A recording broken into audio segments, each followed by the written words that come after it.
ನನ್ನನ್ನ ನೋಡಿದಾಗ ಸಿದ್ದರಾಮಯ್ಯನಿಗೆ ದುರಾಂಕಾರ ಅಂತಾರೆ. ದುರಂಕಾರಿಗಳು ಅಂತ ಕರೆದ್ರು ಕರ್ಕೊಳ್ಳಿ. ಈಗ ನಾನೇನು ಕೇರ್ ಮಾಡಲ್ಲ ಅವ್ರಿಗೆ. ಈಗ ದುರಂಕಾರಿಗಳು ಅಂತ ಕರ್ಕೊಂಡ್ರೆ ನಾನು ಅವ್ರಿಗೆ ಯಾರಿಗೂ ಸೊಪ್ಪಾಕಲ್ಲ. ಕರ್ಕೊಳ್ಳಿ. ಜಾತಿ ಸಮಾವೇಶಗಳನ್ನು ಮಾಡಿದರೆ ಅದು ನೋಡಿ, ಜಾತಿ ಸಮಾವೇಶಗಳು ಮಾಡ್ತಾರೆ. ಸಿದ್ದರಾಮಯ್ಯನವರು ಜಾತಿ ಸಮಾವೇಶ ಮಾಡ್ತಾರೆ, ಮಾತಾಡೋದು ಎಲ್ಲ ಜಾತ್ಯತೀತ ಸಮಾಜದ ಬಗ್ಗೆ ಮಾತಾಡ್ತಾರೆ, ಜಾತಿ ಸಮಾವೇಶಗಳು ಮಾಡ್ತಾರೆ. ಲೋಕಿಯ ಒಂದು ಮಾತು ಹೇಳಿ, ಏನಪ್ಪ ಅದು ಅಂತಂದ್ರೆ, ಜಾತಿ ವಾಸ್ತವಿಕ.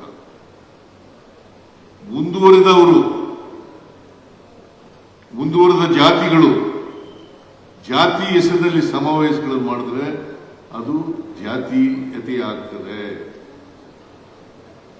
ಅವಕಾಶಗಳಿಂದ ವಂಚಿತರಾಗಿರ್ತಕ್ಕಂಥ ಜನ, ಶೋಷಣೆಗೆ ಒಳಪಟ್ಟಿರ್ತಕ್ಕಂಥ ಜನ, ಅವರು ಜಾತಿ ಸಮಾವೇಶಗಳನ್ನು ಮಾಡಿದ್ರೆ ಅದು ಜಾತಿಯ ಸಮಾವೇಶ ಆಗಲ್ಲ, ಜಾತೀಯತೆ ಆಗಲ್ಲ ಅಂತ ಬಹಳ ಹಿಂದೆನೆ ಲೋಹಿ ಅವರು ಹೇಳಿದಂತ ಮಾತು.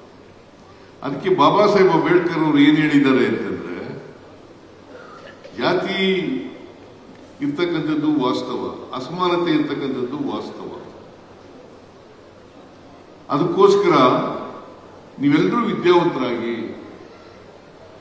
ಸಂಘಟಿತರಾಗಿ ಹೋರಾಟ ಮಾಡಿ. ವಿದ್ಯೆ, ಸಂಘಟನೆ ಮತ್ತು ಹೋರಾಟ, ಇದು ಪ್ರತಿಯೊಬ್ಬರು ಕೂಡ ಶೋಷಿತ ವರ್ಗದ ಜನ ತಮ್ಮ ಜೀವನದಲ್ಲಿ ಪಾಲನೆ ಮಾಡಬೇಕಾದಂತ ವಿಚಾರ ಅಂತೇಳಿ ನಿಮಗೆ ತಿಳಿಸ್ಲಿಕ್ಕೆ ಬಯಸ್ತಾ ಇದ್ದೇನೆ. ಅದನ್ನು ಆಗಲೇಬೇಕು. ಇಲ್ಲೇ ಹೋದರೆ ಸಮಾಜ ಆಗೋದು ಭಾರಿ ಕಷ್ಟ, ಜಾತಿ ಹೋಗೋದು ಭಾರಿ ಕಷ್ಟ, ವರ್ಗ ಹೋಗೋದು ಭಾರಿ ಕಷ್ಟ. ಇದನ್ನು ನಾವು ಅರ್ಥ ಮಾಡ್ಕೋಬೇಕಾಗ್ತದೆ.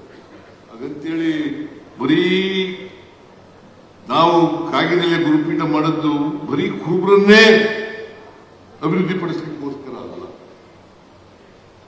ಯಾರ್ಯಾರು ಶೋಷಿತ ವರ್ಗದ ಜನ ಇದ್ದಾರೆ, ಯಾರ್ಯಾರು ಅನ್ಯಾಯಕ್ಕೆ ಒಳಗಾಗಿದ್ದಾರೆ ಜಾತಿ ವ್ಯವಸ್ಥೆಯ ಕಾರಣಕ್ಕೋಸ್ಕರ, ಯಾರ್ಯಾರು ಅಸಮಾನತೆಗೆ ಒಳಗಾಗಿದ್ದಾರೆ, ಯಾರ್ಯಾರು ದೌರ್ಜನ್ಯಕ್ಕೆ ಒಳಗಾಗಿದ್ದಾರೆ, ಶೋಷಣೆಗೆ ಒಳಪಟ್ಟಿದ್ದಾರೆ, ಅವರೆಲ್ಲರೂ ಕೂಡ ಮುಖ್ಯವಾಹಿನಿಗೆ ಬರಬೇಕು. ಆ ಮುಖ್ಯವಾಹಿನಿಗೆ ಬಂದಾಗಲೇ ಸಮಾಜ ನಿರ್ಮಾಣ ಮಾಡಲಿಕ್ಕೆ ಸಾಧ್ಯ ಆಗ್ತದೆ, ಆಗಲ್ಲ. ಅದಕ್ಕೋಸ್ಕರ ಮಠ ಮಾಡ್ತಕ್ಕಂಥದ್ದು, ಬೇರೆ ಬೇರೆಯವರೆಲ್ಲ ಮಠಗಳು ಮಾಡ್ಕೊಂಡ್ರೆ ತಪ್ಪು ಅಂತ ನಾನು ಹೇಳಲ್ಲ. ಅದು ಉತ್ತಮವಾದಂಥ ಬೆಳವಣಿಗೆ. ಆದರೆ ಶಿಕ್ಷಣಕ್ಕೆ ಒತ್ತು ಕೊಡಬೇಕು, ಸಂಘಟನೆಗೆ ಒತ್ತು ಕೊಡಬೇಕು, ಹೋರಾಟವನ್ನು ಮಾಡಬೇಕು, ನ್ಯಾಯಯುತವಾದಂಥ ಹೋರಾಟಗಳನ್ನು ಮಾಡಬೇಕು. ಇದನ್ನು ಮಾಡಿದ್ರೆ ಬಹಳ ಒಳ್ಳೇದಾಗ್ತದೆ ಅಂತಕ್ಕಂಥ ಮಾತುಗಳನ್ನು ಹೇಳಲಿಕ್ಕೆ ಬಯಸ್ತೇನೆ. ನಿರಂಜನಾನಂದಪುರಿ ಸ್ವಾಮೀಜಿಯವರು ಕಾಗಿನೆಲೆ ಗುರುಪೀಠದ ಪೀಠಾಧಿಪತಿಗಳಾದ ಮೇಲೆ ಬಹಳಷ್ಟು ಕೆಲಸಗಳನ್ನು ಮಾಡಿದ್ದಾರೆ. ಇವರು ಶಾಖಾ ಮಠದವರು ಕೂಡ ಬೇಕಾದಷ್ಟು ಕೆಲಸಗಳನ್ನು ಮಾಡಿದ್ದಾರೆ. 4 ವಿಭಾಗಗಳಲ್ಲಿ 4 ಸ್ವಾಮೀಜಿಗಳನ್ನು ಮಾಡೋದವರು. ಒಂದು ಗುಲ್ಬರ್ಗ ಡಿವಿಷನ್ನು, ಇನ್ನೊಂದು ಬೆಂಗಳೂರು ಡಿವಿಷನ್ನು, ಇನ್ನೊಂದು ಮೈಸೂರು ಡಿವಿಷನ್ನು, ಇನ್ನೊಂದು ಬೆಳಗಾಂ ಡಿವಿಷನ್ನೇ ಹಾವೇರಿ. ಈಗ ನಿರಂಜನ ಸ್ವಾಮೀಜಿ ಇದ್ದಾರಲ್ಲ, ಅದೇ ಮೇಯ್ನು. ಅದಾದ್ಮೇಲೆ ಬೇರೆ ಬೇರೆ ಶಾಖಾ ಮಠಗಳು. ಇವೆಲ್ಲ ಆದ್ಮೇಲೆ ಈಗ ಅಭಿವೃದ್ಧಿ ಆಗ್ತಾ ಇದೆ. ಬಹಳ ಒಂದೇ ಸಾರಿ ಬದಲಾವಣೆ ಆಗ್ಬಿಡಲ್ಲ, ಒಂದೇ ಸಾರಿ ವೇಗವಾಗಿ ಮಾಡಕ್ಕಾಗಲ್ಲ. ಈ 33 ವರ್ಷಗಳಲ್ಲಿ ಸಾಕಷ್ಟು ಬೆಳವಣಿಗೆ ಆಗಿದೆ ಅಂತಕ್ಕಂಥದನ್ನು ತಾವು ಗುರುತಿಸಲಿಕ್ಕೆ ಸಾಧ್ಯ. ಅದರಿಂದ ಎಲ್ಲ ಸ್ವಾಮೀಜಿಗಳಿಗೆ ನಾನು ನನ್ನ ಕೃತಜ್ಞತೆಗಳನ್ನು ಸಲ್ಲಿಸಲಿಕ್ಕೆ ಬಯಸ್ತಾ ಇದ್ದೇನೆ. ಒಂದು ಮಾತ್ರ ನಾನು ಈ ಸಂದರ್ಭದಲ್ಲಿ ನಿಮ್ಮಲ್ಲಿ ಮನವಿ ಮಾಡೋದೇನಪ್ಪ ಅಂತಂದ್ರೆ, ಯಾವುದೇ ಕಾರಣಕ್ಕೆ ನಿಮ್ಮ ಮಕ್ಕಳನ್ನ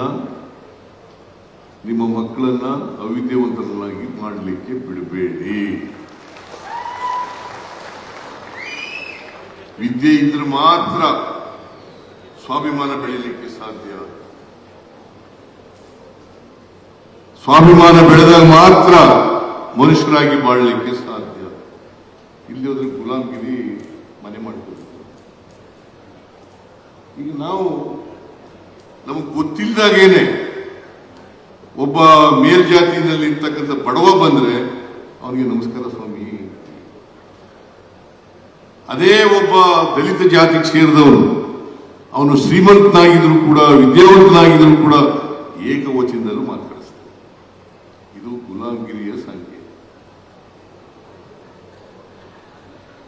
ಇದು ಕಿತ್ತು ಒಗಿಬೇಕಾದ್ರೆ ವೈಚಾರಿಕತೆಯನ್ನು ಬೆಳೆಸ್ಕೋಬೇಕು, ವೈಜ್ಞಾನಿಕತೆಯನ್ನು ಬೆಳೆಸ್ಕೋಬೇಕು. ಅದು ಬೆಳೆಸ್ಕೊಂಡಾಗ ಮಾತ್ರ ಸ್ವಾಭಿಮಾನ ಬರಲಿಕ್ಕೆ ಸಾಧ್ಯ. ಸ್ವಾಭಿಮಾನಿಗಳಾಗಿ ಬದುಕ್ತಕ್ಕಂಥದ್ದು ದುರಹಂಕಾರ ಅಲ್ಲ. ಕೆಲವರಿಗೆ ನನ್ನನ್ನ ನೋಡಿದಾಗ ಸಿದ್ದರಾಮಯ್ಯನಿಗೆ ದುರಹಂಕಾರ ಅಂತಾರೆ. ನಾನು ಸ್ವಾಭಿಮಾನಿ ಅಷ್ಟೇನೆ. ಕೆಲವರು ಸಿದ್ದರಾಮಯ್ಯನಿಗೆ ಬಹಳ ದುರಹಂಕಾರ ಅಂತಾರೆ. ಆದರೆ ನೀವು ಎಲ್ಲರೂ ಕೂಡ ದುರಹಂಕಾರಿಗಳು ಅಂತಂದ್ರೂ ಪರವಾಗಿಲ್ಲ, ಆದರೆ ಸ್ವಾಭಿಮಾನಿಗಳಾಗಿ ಅಂತಕ್ಕಂಥ ಮನವಿಯನ್ನು ಮಾಡಲಿಕ್ಕೆ ಬಯಸ್ತಾರೆ. ದುರಹಂಕಾರಿಗಳು ಅಂತ ಕರೆದ್ರು ಕರ್ಕೊಳ್ಳಿ. ಈಗ ನಾನೇನು ಕೇರ್ ಮಾಡಲ್ಲ ಅವರು. ಈಗ ದುರಹಂಕಾರಿಗಳು ಅಂತ ಕರ್ಕೊಂಡ್ರೆ ನಾನು ಅವ್ರಿಗೆ ಯಾರಿಗೂ ಸೊಪ್ಪಾಕಲ್ಲ. ಕರ್ಕೊಳ್ತಾರೆ, ಕರ್ಕೊಳ್ಳಿ. ಪ್ರಜಾಪ್ರಭುತ್ವದಲ್ಲಿ ಅವ್ರಿಗೆ ಅವಕಾಶ ಇದೆ, ಅವ್ರಿಗೆ ಹೇಳಲಿಕ್ಕೆ ಅವಕಾಶ ಇದೆ, ಮಾಡ್ಕೊಳ್ಳಿ. ನಾನು ವಿರೋಧ ಮಾಡಿದ್ರೆ ಮಾಡ್ಕೊಳ್ಳಿ. I don't care. ಆದರೆ ಯಾರೇ ಟೀಕೆ ಟಿಪ್ಪಣಿಗಳು ಮಾಡಿದ್ರು ಕೂಡ ರೀಸನಬಲ್ ಆಗಿದೆ ಅಲ್ವಾ?